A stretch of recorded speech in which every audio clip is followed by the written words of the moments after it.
Flex ko lang yung Ismael ko. Eto yung Ismael na sobrang tagal na sa akin. Almost 2 years na sa akin to. Pero promise, humit ng target. Ganyan lang siya humit ng target. Grabe guys.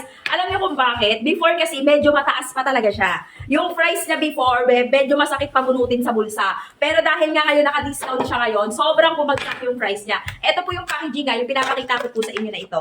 Ayan po mismo yung packaging ng product natin. Ayan po ang packaging ng ating produkto. Okay, ayan yan.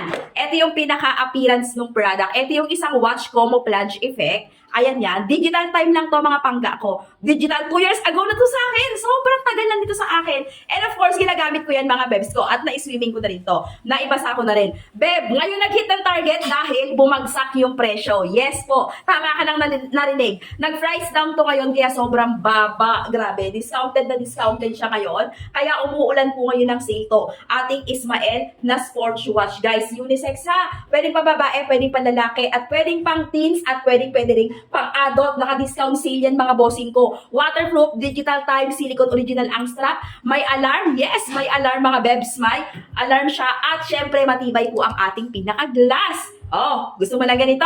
Wala kang ibang gagawin, pangga, lods. Diyan ka lang mismo mag-check out sa mismong basket ko kung gusto mo yung ganitong klaseng relo.